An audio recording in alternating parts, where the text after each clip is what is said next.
जय गुरु जी की प्यारी संगत, गुरु जी का आश्रम धूम सत्संग में आप सबका बहुत बहुत स्वागत है। संगत जी, आइए सत्संग की शुरुआत करते हैं और सत्संग के लिए इनवाइट करते हैं श्वेता माथुर आंटी को। आंटी, आप प्लीज आएं और गुरु जी का सत्संग शेयर करें।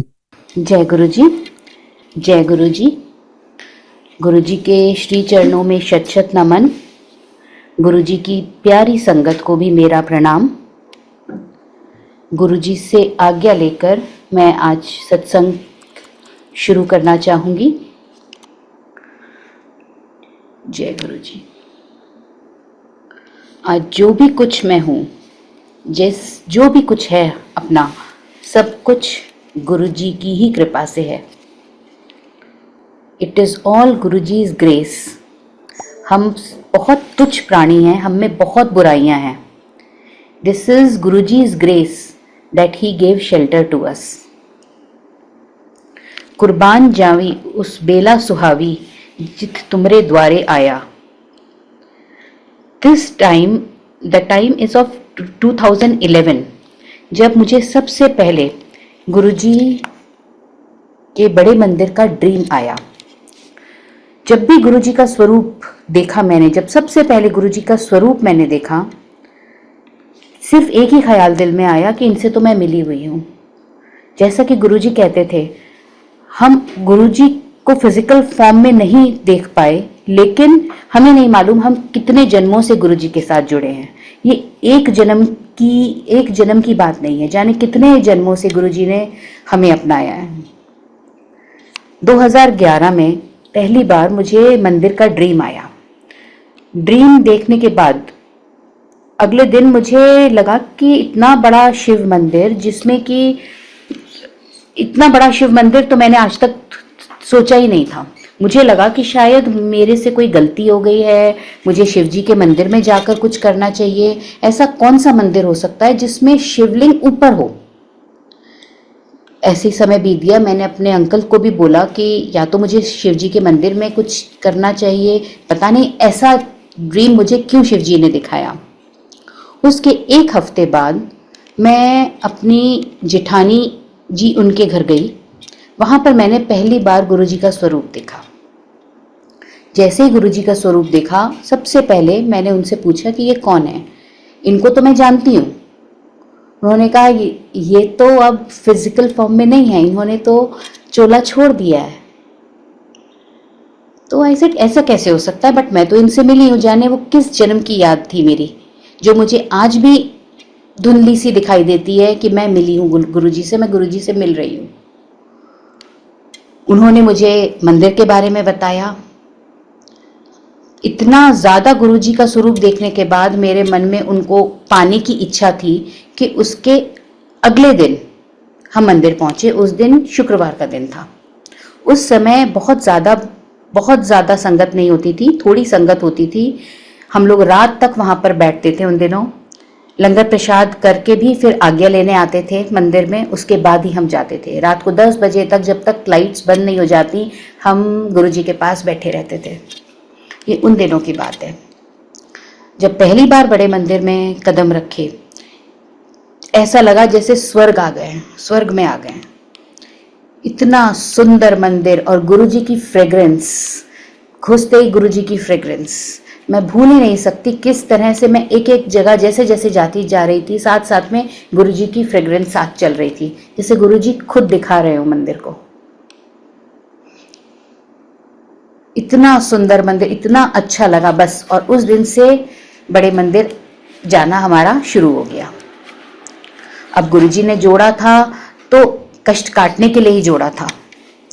उनके कुछ दिनों बाद मैं अपनी कार से, हम फरीदाबाद में रहते हैं और मैं एक स्कूल में काम करती हूँ।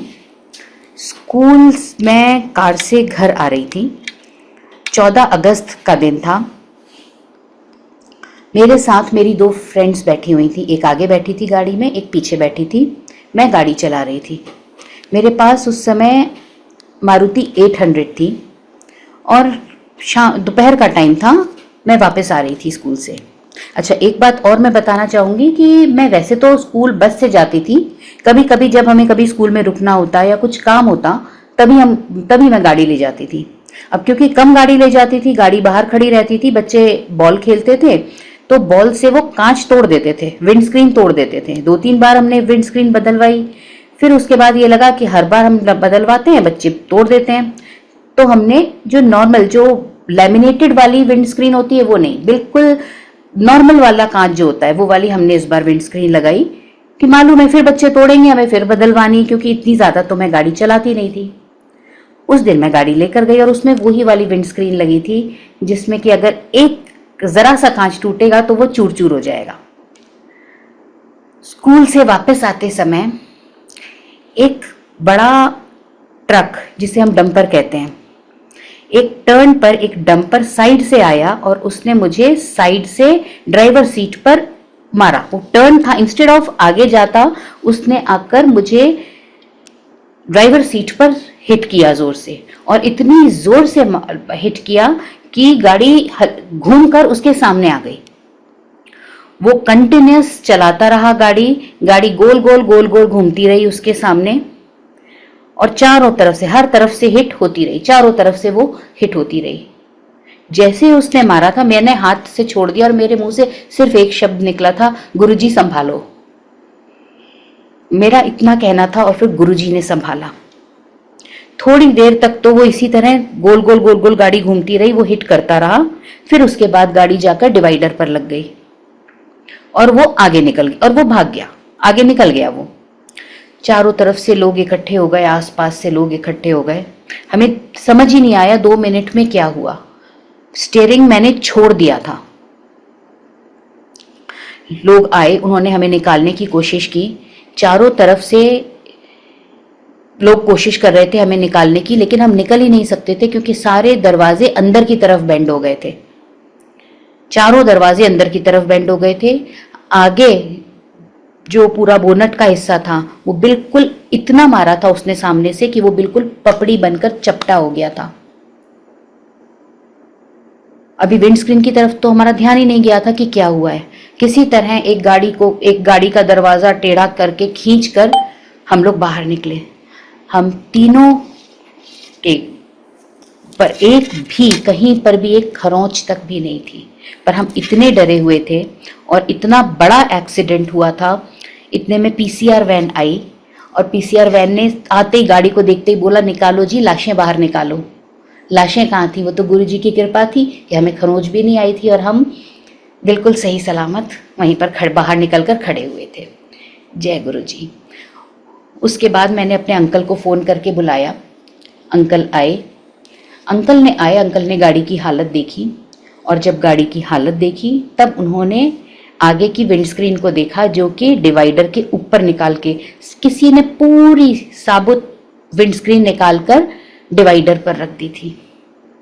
एक कांच का टुकड़ा, जहां की इतना बड़ा इंजन पपड़ी बन गया था, उस कांच को, जिसमें कि जरा सा भी कुछ होता तो वो चूर चूर हो जाता, और अगर वो चूर चूर हो जाता तो हमारे बचने का तो सवाल ही नहीं था।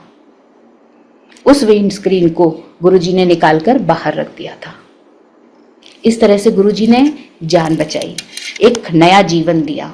जीवन से ज्यादा भगवान, सबसे ज्यादा तो जीवन ही दे सकता है, मुझे सबसे बड़ी सौगात दी। तो आज एक एक सांस के लिए मैं गुरुजी की ऋणी हूं। उसके बाद जब मैं घर आई, एक्सीडेंट के बाद जब मैं घर आई, तो घर में जब मत्था टेका गुरुजी का रोज लाइट ऑफ डिविनिटी पर एक सत्संग मैं पढ़ती थी।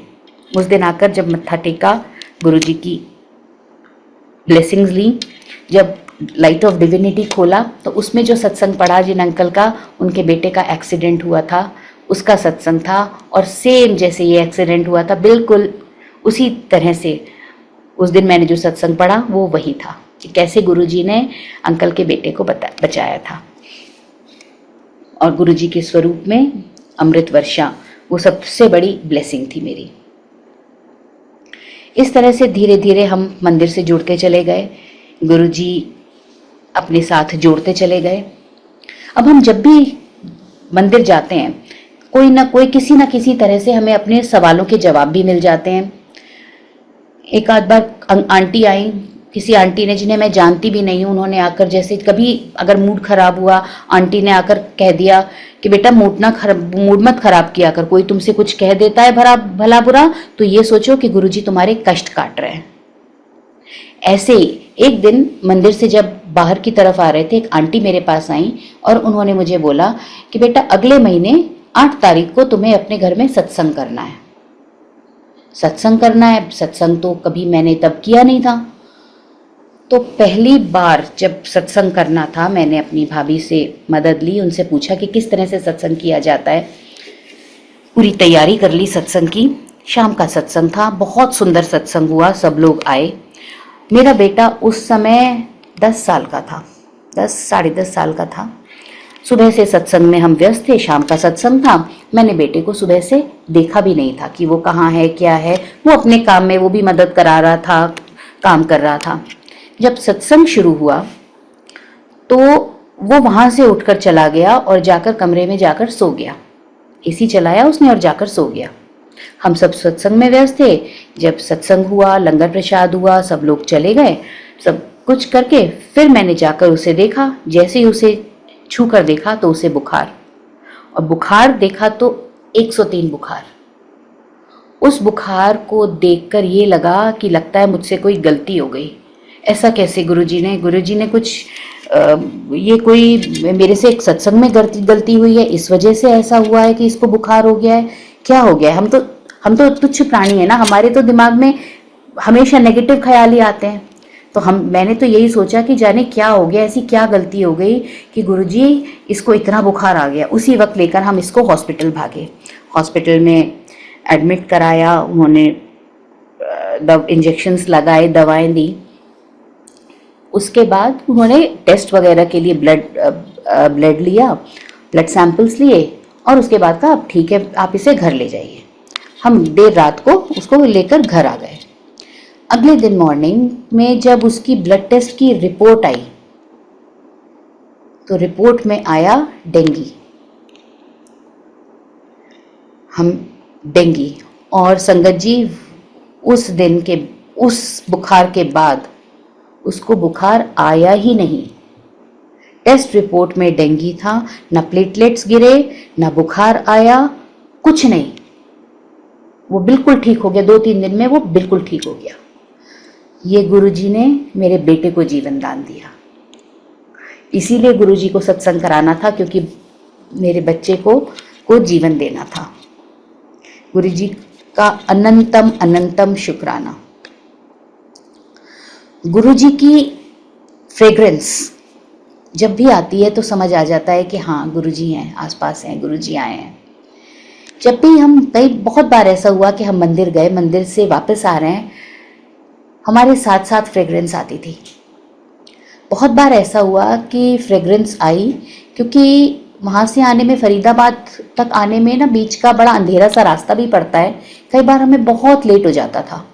बहुत बार ऐसा हुआ कि लेट तक हम लोग आए। कई बार बहुत अंधेरे रास्तों से हम गुजर कर आए, और वो अंधेरा रास्ता जैसे ही पार हुआ, वो फ्रेग्रेंस चली गई। जैसे कि गुरुजी हमें किसी से बचाकर हमें निकाल कर लेकर आए हैं।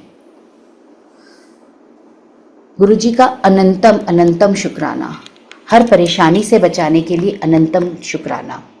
गुरुजी की फ्रेग्रेंस मुझे घर पर, स्कूल में भी आई है। स्कूल में एक बार कॉरिडोर में मैं जा रही हूँ, मेरी फ्रेंड साथ में है, और इतनी तेज फ्रेग्रेंस, जैसे जाने कितनी बाल्टियां उड़ेल दी हों किसी ने गुलाबारी की, गुलाब जल की, इतनी स्ट्रॉन्ग फ्रेग्रेंस। और मैंने पूछा अपने फ्रेंड से कि कितनी अच्छी फ्रेग्रेंस आ रही है। उन्होंने कहा नहीं, उन्हें तो कोई फ्रेग्रेंस नहीं आ रही थी। और वो दिन था, उसके बाद से मेरी लाइफ में ग्रोथ शुरू हुई। मेरी प्रोफेशनल लाइफ में ग्रोथ वहां से शुरू हुई। गुरुजी का आना था और ग्रोथ देना था। गुरुजी का अनंतम शुक्राना। एक सत्संग और मैं शेयर करना चाहूँगी। यहाँ बहुत बार ऐसा होता है कि बारिश हो जाती है, जब बारिश में सड़कों पे पानी भर जाता है। उन दिनों सड़कों पर बहुत पानी भरता था, बहुत बारिश होती थी। मेरा बेटा मेरे साथ मेरे ही स्कूल में पढ़ता था। अब तो वो कॉलेज में है। हम एक दिन स्कूल से वापस आ रहे थे और बहुत तेज बारिश हुई थी। वापस आने के लिए हम जिस रास्ते से आते थे उस रास्ते पर हमने देखा कि बहुत बहुत पानी भरा हुआ है, कि उसमें आगे जाना ही पॉसिबल नहीं है। हम वापस आए, हमने दूसरी पैरेलल रोड पकड़नी चाहिए, उस पर भी बहुत पानी था। इस तरह से हमने 2-3 रास्ते ढूंढे, कहीं हमें हर जगह इतना पानी कि समझ में नहीं आ रहा था कैसे जाएं आगे। उसके बाद हमने देखा एक रोड है जिस पर कि बहुत भीड़ दिख रही थी, हमें काफ़ी गाड़ियां दिख रही थी, तो हमें लगा ये रोड चल रही है, इसमें पानी नहीं है तो इसमें जाते। अब जैसे हम आगे बढ़ते गए हमने ये देखा कि जो हमें पीछे से गाड़ियां दिख रही थी कि भीड़ है चल रही है, वो गाड़ियां एक्चुअली चल नहीं रही थी, वो गाड़ियां पानी में तैर रही थी और उस सड़क पर सबसे ज्यादा पानी था। पर अब हम इतना आगे आ गए थे और हमारे पीछे भी गाड़ियां थी कि पीछे मुड़ना तो पॉसिबल था ही नहीं। और जैसे जैसे आगे जाते जा रहे थे पानी का लेवल बढ़ता जा रहा था। सारी बड़ी बड़ी गाड़ियां भी थी उसमें, स्कॉर्पियो थी, फॉर्च्यूनर थी, सब डूबी हुई खड़ी थी उसके अंदर, लोग फंसे हुए थे उनमें। अब हमें समझ में नहीं आ रहा था हम आगे कैसे जाए। मेरे बेटे ने कहा कि मम्मी बस अब एक ही रास्ता है। उसने कांच दोनों तरफ से कांच ऊपर चढ़ाए और उसने कहा बस अब एक ही रास्ता है। स्वरूप की तरफ देखा जो हमारा गाड़ी में गुरुजी का लगा रहता है कि गुरुजी अब आप निकालो, अब तो सिर्फ मंत्र जाप ही हमें बचा सकता है। हम दोनों ने जोर जोर से मंत्र जाप करना शुरू किया। आपको क्या बताऊं संगत जी, मेरे पास सेंट्रो गाड़ी थी, बड़ी बड़ी गाड़ियां, इतना इतना पानी था कि फॉर्च्यूनर, स्कॉर्पियो, बड़ी बड़ी गाड़ियां डूबी हुई हैं। मेरा पूरा बोनट पानी में डूब चुका था, ऊपर कांच तक पानी आ रहा था, कांच में भी काफी ऊपर तक पानी आ चुका था। गाड़ी इतनी डूब चुकी थी, मुझे पहिए फील ही नहीं हो रहे थे कि गाड़ी चल रही है, क्या फील नहीं हो, पता नहीं चल रहा था मुझे कि पहिए फील नहीं हो रहे थे, मुझे गाड़ी चल रही है या नहीं चल रही है नहीं पता चल रहा था। सिर्फ हमारे मुंह से मंत्र जाप चल रहा था, ओम नमः शिवाय, शिवजी सदा सहाय, ओम नमः शिवाय, गुरुजी सदा सहाय। जोर जोर से हम ये मंत्र जाप करते रहे, गाड़ी आगे चलती रही। हमें नहीं मालूम कैसे चल रही थी, कुछ नहीं पता। और लोग खिड़कियों से अपनी अपनी गाड़ियों की खिड़कियों से झांक कर देख रहे थे कि ये कैसे हो सकता है कि ये इतनी छोटी सी गाड़ी ये पानी के अंदर से निकल रही हो। इतना पानी था कि हम सोच ही नहीं सकते थे। ना धुआं निकल रहा था बोनट से, कुछ नहीं निकल रहा था, लेकिन गाड़ी चल रही थी। पूरा पानी गाड़ी ने क्रॉस किया और हम सामने वाली पैरेलल रोड पर, जहां बिल्कुल पानी नहीं था, बिल्कुल आराम से बाहर आ गए और कहीं ना गाड़ी रुकी और वहां पर आकर, रोड पर आकर बिल्कुल ऐसे चली गाड़ी जैसे कि नॉर्मल चलती है। कोई कह ही नहीं सकता था कि इतने पानी में से ये डूबकर ये गाड़ी इतनी चलती हुई आ रही है। ये है हमारे गुरु मंत्र की शक्ति। इतनी पावर है गुरु मंत्र में कि वो कहते हैं ना, डूबती नैया तार दे। तो उस दिन तो वो डूबती नैया ही थी जो गुरु मंत्र ने तार दी। तो हमारे गुरु जी की क्या पावर है उसका तो हम अंदाजा ही नहीं लगा सकते। गुरु जी का अनंतम अनंतम शुक्राना। गुरु जी के तो जितने सत्संग कहे उतने सत्संग कम है। रोज एक सत्संग है, गुरु जी को याद करो। गुरु जी हमेशा कहते थे कि जब भी मुझे याद करोगे मुझे अपने पीछे खड़ा पाओगे, और ये बिल्कुल सही है। जब भी गुरु जी को याद किया, गुरु जी को हमेशा अपने साथ खड़ा पाया, चाहे कितनी भी मुसीबत वाली घड़ी हो। एक मुसीबत वाली घड़ी हम सब के लिए आई थी जब कोविड टाइम्स आए थे। उस टाइम पर हिम्मत बनाए रखने के लिए हमारे पास बस एक ही रास्ता था, क्योंकि घर से कहीं नहीं निकल सकते थे, कुछ नहीं कर सकते थे। जब भी मौका मिलता हम बड़े मंदिर जाते। बड़ा मंदिर बंद होता था, बट हम जाते थे, बाहर से गाड़ी से ही मत्था टेकते थे, हाथ जोड़ते थे, और उसी ने हमें पूरा वो कोविड टाइम्स निकालने की हमें शक्ति दी। गुरुजी को हम प्रे करते रहे। मेरी पूरी फैमिली को कोविड हुआ, मेरे फादर को कोविड हुआ। बहुत कोशिश की, हम उन्हें नहीं बचा पाए। जब वो जाने वाले थे, मैंने गुरुजी के स्वरूप में, गुरुजी से मैं बहुत बात करती थी, तो गुरुजी के स्वरूप में मुझे उनकी आंखों में आंसू दिख गए थे, तो मुझे समझ आ गया था। मेरे पापा चले गए, उसके बाद मेरे भाई की भी हालत काफ़ी ख़राब थी।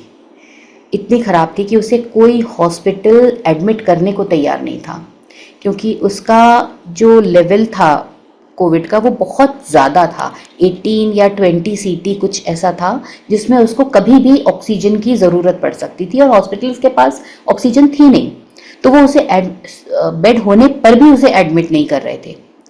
बहुत प्रेयर करने के बाद बहुत मुश्किल से उसे एक हॉस्पिटल में मिल गई, एक बेड मिल गया। मैं बिल्कुल गुरुजी के आगे रो पड़ी कि गुरुजी अब नहीं, अब इसे, पापा तो गए बट भाई को बचा लो, अब इसे नहीं जाना, इसको तो आपको ही बचाना है। और जैसे कि हमारे गुरुजी हैं दयालु, उन्होंने कृपा करी। मैं गुरुजी के आगे बैठकर वहीं बैठ के रो रही थी और गुरुजी से अरदास कर रही थी कि गुरुजी नहीं, इसे तो आपको बचाना ही है, मेरे भाई को कुछ नहीं हो सकता आपके रहते, ये तो आपको बचाना है। मुझे गुरुजी ने विजन दिखाया कि गुरुजी उसके बेड के पास खड़े हुए हैं और उसकी छाती में गुरुजी ने हाथ डाला और अंदर से एक जलता हुआ जैसे अंगारा होता है, आग का गोला, वो एक आग का गोला उन्होंने निकाला है और उसे निकालकर फेंक दिया गुरुजी ने। और फिर मुझसे कहते हैं ले कर देता, कर दिया कल्याण, तू रोया ना कर। और मैंने अपनी आंखें खोली। मैंने इमीडिएटली अपने ब्रदर को फ़ोन किया और उससे पूछा कि क्या हाल है तेरा। तो वो कहता है कि सब ठीक है, बस मेरी छाती में ना दर्द हो रहा है, पता नहीं क्यों मेरी छाती में दर्द हो रहा है। तो मैंने कहा कि वो इसलिए हो रहा है क्योंकि गुरुजी ने अभी अभी ऑपरेशन किया है ना, अब तू ठीक हो जाएगा। और विद इन 2 days वो घर वापस आ गया था। कोई विश्वास ही नहीं कर सकता कि इतना हाई वैल्यू कोविड की जिसकी थी, उसको ना ऑक्सीजन की ज़रूरत पड़ी, ना 2 दिन से ज़्यादा हॉस्पिटल में रहने की। गुरुजी ने उसे बिल्कुल ठीक करके घर भेज दिया। गुरुजी का अनंतम अनंतम शुक्राना।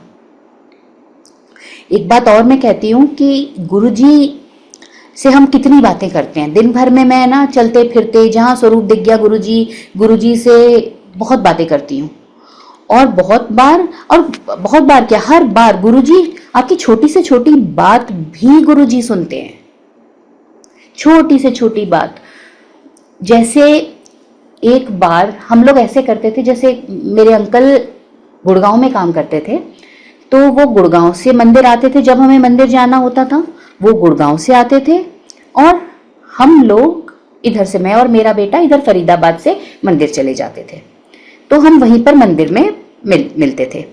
एक बार अंकल ने बोला हमें मंदिर आना था, तो अंकल ने बोला कि मैं तो जल्दी पहुंच जाऊंगा, तुम फिर पीछे से आ जाना। तो मैंने ऐसे ही इनसे कहा कि अच्छा पहले पहुंच जाओगे तो मेरे लिए मंदिर में आप अपने पास जगह रोक लेना। तो अंकल बोलते हैं कि मैं तो ये कर नहीं सकता, तुम गुरुजी से बोल दो, वो ही कर सकते हैं। मैंने कहा अच्छा। मैंने गुरुजी को देखकर बोला गुरुजी से कि गुरुजी मेरे लिए जगह रख लेना आप अंकल के पास, मैं वहीं आकर बैठूंगी आपके पास, आगे ही बैठूंगी आपके पास और अंकल के पास, तो मेरे लिए जगह रख लेना। मैंने तो ऐसे मजाक मजाक में गुरुजी को बोला। अब शाम को जब हम वहां गए तो अंदर गई जब मैं मंदिर में हॉल में, तो मैं देख रही थी मैं कि अंकल तो बैठे हुए हैं। मैंने अंकल को देखा कि अंकल बैठे हुए थे, अंकल आगे ही बैठे हुए थे और अंकल के बिल्कुल बगल वाली जगह बिल्कुल खाली थी। मैंने देखा ये कैसे खाली है। मैं बीच में से चलती हुई गई और जाकर मैं वहां बैठ गई।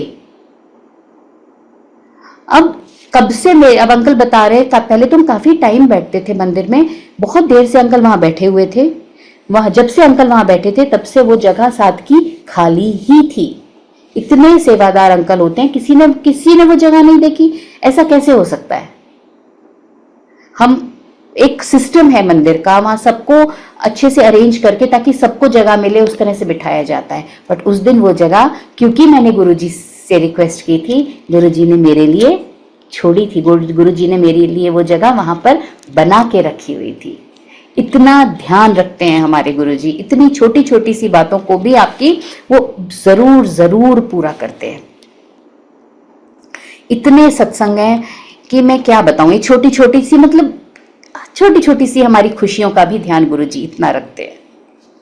एक बार हम लोग, वैसे हम हमेशा फ्राइडेज को मंदिर जाया करते थे। फ्राइडे का दिन शायद गुरुजी ने हमारे लिए चुना था। एक बार हम लोगों ने एक अपना प्लान बनाया घूमने जाने का ऋषिकेश।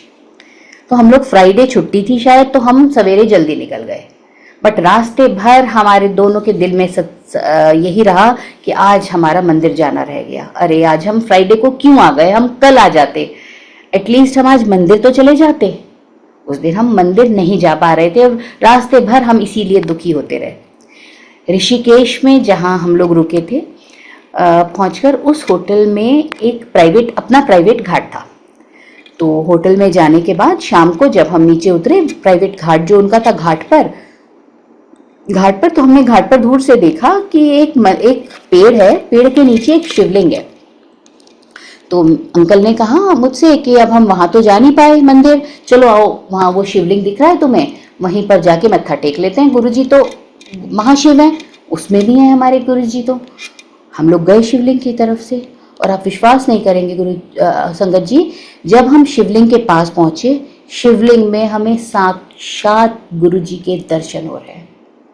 हम दोनों देखते रह गए कि ये गुरुजी, इतना प्यार गुरुजी हमसे करते हैं कि हम गुरुजी के पास नहीं जा पाए, तो हमें वो प्यार देने के लिए गुरुजी ने हमें वहां दर्शन दिए। हम जैसे हमारी क्या वो है, बट हमारे लिए भी गुरुजी ने इतना ध्यान रखा कि हमें वहां पर भी दर्शन दिए शिवलिंग में। इतना प्यार करते हैं गुरुजी हमें। गुरुजी के दर्शन मंदिर में कितनी जगह हमको हुए। एक सबसे सुंदर दर्शन हुए थे जहाँ झूला है, झूले के पीछे अब तो वहां पर पूरी वो मेटल की शीट्स वगैरह लग गई है, नहीं तो वहां पर पहले कांच होता था, उसमें से मुझे दर्शन होते थे जैसे गुरुजी अंदर से झांक रहे हो। इतने सुंदर दर्शन मंदिर में गुरुजी ने दिए, इतने सुंदर दर्शन, बहुत बार ऐसे सुंदर हमें वहां पर दर्शन भी हुए हैं। एक सत्संग मैं और शेयर करना चाहूँगी। ये मेरी मदर इन लॉ का सत्संग है। मेरी मदर इन लॉ लखनऊ में रहती थी, तो उनकी हेल्थ वगैरह सब ठीक थी और वो अच्छे से वहाँ पर अपने घर में रह रही थी। अब हम यहाँ से जब हम गए तो हम गुरुजी का स्वरूप उनके लिए ले गए, क्योंकि हमें उनकी काफ़ी चिंता होती थी कि वो वहाँ पर अकेली हैं। तो हमें लगा कि हम गुरुजी का स्वरूप एक वहाँ उनके पास लगा देते हैं, तो गुरुजी वहाँ उन्हें भी देखेंगे। हमने जाकर वो गुरुजी का स्वरूप उनके यहाँ पर हमने लगा दिया। अब गुरुजी का स्वरूप पूरा फ्रेम्ड था, उसके ऊपर पूरा अच्छा प्रॉपर में ग्लास वगैरह सब था। जिस दिन हमने लगाया वो स्वरूप और उसके आगे जोत जलाई, जोत जलाकर फिर हम वहां से चले गए। रात को जब मैंने आकर देखा, वो जोत इतनी बड़ी हो चुकी थी, इतनी बड़ी जोत, मैंने कभी इतनी बड़ी जोत ही नहीं देखी। मुझे समझ ही नहीं आया, मैं डर गई कि ये जोत इतनी बड़ी कैसे हो सकती है। बहुत देर तक मतलब मैं डर गई, मैं वहां से वो दरवाजा बंद करके चली गई, मैं इतना डर गई थी उस जोत को देखकर। पता नहीं गुरुजी उस जोत में कौन से कष्ट मम्मी के जला रहे थे। उसके 2 दिन बाद गुरुजी का वो जो स्वरूप का कांच था, वो कांच चटक गया। हमने जहां बनवाया था स्वरूप, उस अंकल को दिखाया ले जाकर, उन्होंने कहा ऐसा हो ही नहीं सकता। अब वो जो स्वरूप में का कांच चटका था, पता नहीं गुरुजी ने कितने कष्ट लिए होंगे उसमें। और उसके बाद एक बार ये हुआ, उसके बाद मम्मी का घर, हम बहुत टाइम से चाहते थे कि मम्मी सेल ऑफ करके हमारे पास आ जाएं। अपने आप सब बनता चला गया। हम परेशान इसलिए थे क्योंकि उस घर के हमारे पास जो पेपर्स थे वो खो चुके थे, हमारे पास पेपर्स नहीं थे। हमने बहुत कोशिश करी, और ये उस टाइम का टाइम है 2012, 13, 14। उस टाइम पर वहाँ पर जो हालत थी यूपी में कि आसान नहीं था कि आप किसी गवर्नमेंट ऑफिसेज से निकाल लो पेपर्स या कहीं से कुछ निकाल लो। It was a very difficult time for the government offices as well. पर गुरुजी ने किस तरह से सब कुछ इतनी स्मूथली करवाया, बिना पेपर्स के घर बिका। जिसने खरीदा वो कोई पॉलिटिकल पार्टी का मेंबर था और वो भी हमें लगता था कि पॉलिटिकल पार्टी का मेंबर है तो पता नहीं कहीं कुछ गलत ना हो, बट वेरी ऑनेस्टली उसने पूरा वो घर खरीदा और उतने ही अमाउंट में घर बिका जितने अमाउंट में हमने यहाँ घर खरीदा। इतनी सारी प्लानिंग, इतनी स्मूथली सब कुछ कराना, जैसे कि हमें मक्खन पर बिठाकर मूव करा दिया हो, सिर्फ गुरुजी कर सकते थे। हमें तो नहीं आता था, कुछ भी नहीं आता था। सब कुछ गुरुजी के ही आशीर्वाद से, सब कुछ गुरुजी के आशीर्वाद से ही पूरा हुआ। तो मम्मी फिर स्मूथली शिफ्ट हो गई, आराम से हमारे पास भी आ गई। कोई हमें उसमें भी हमें कहीं पर कोई प्रॉब्लम नहीं हुई, कोई इश्यूज नहीं हुए। डॉक्यूमेंट्स भी पता नहीं कैसे क्या निकलवा लिए थे उन्होंने, हमारे पास उसके डॉक्यूमेंट्स नहीं थे। कोई भी काम कहीं पर भी कभी भी कुछ हमने गुरुजी को याद किया हो, कभी हम परेशानी में हो। अच्छा, एक चीज और मैंने देखी है संगत जी, जब भी हम परेशानी में होते हैं गुरुजी हमें उतना ही ज्यादा मंदिर अपने पास ज्यादा बुलाते हैं। हमें लगता है कि हम जा रहे हैं, बेसिकली हमारी तो वो औकात है ही नहीं कि हम खुद जाएं। जब तक गुरु की मर्जी नहीं होगी गुरुजी की, तब तक हम वहां जा ही नहीं सकते। जब जब मैं ज्यादा परेशानी में हूं, तब तब गुरुजी ने हमेशा अपने पास बुलाकर वो समय कटवा दिया। सिर्फ गुरुजी के पास जाकर ही जो शांति मिलती है वो उसका कोई कंपैरिजन ही नहीं है। कैसे भी टाइम हो गुरुजी के पास जाओ और समझ ही नहीं आता। गुरुजी के सामने जाओ, जैसे कि गुरुजी कहते थे मांगो नहीं मन्नो, तो अब मांगा तो जाता ही नहीं है। बस उनके सामने बस खड़े हो जाओ, वैसे ही सब कुछ भूल जाते हैं कि क्या मांगे गुरुजी, आप तो जान ही जानो। बस गुरुजी का से यही प्रार्थना है कि हमें अपने लायक बनाए रखें, जैसा गुरुजी चाहते थे, जैसा कि गुरुजी की इच्छा थी, जैसा कि गुरुजी कहते थे, हम अपने कर्म अच्छे रखें, अच्छा करें, दुनिया में सबका अच्छा करें, भला करें। जो जिस जिस चीज के लिए गुरुजी ने मना किया था वो ऐसा कुछ हम कुछ भी ना करें, उन्हीं के बताए हुए रास्ते पर हम चलें। वही हमारी हमारी तरफ से गुरुजी के लिए एक यही एक हम जो गुरुजी के लिए कर सकते हैं, बाकी तो हम कुछ भी नहीं कर सकते। गुरुजी इतना देते हैं जिसका कि कोई अंत ही नहीं है। बस हम सिर्फ इतना कर सकते हैं कि हम अपने आप को उनके लायक बनाए रखें, उनकी कृपा के लायक बनाए रखें। जय गुरुजी, शुक्राना गुरुजी, आपका अनंतम अनंतम शुक्राना, अनंतम शुक्राना।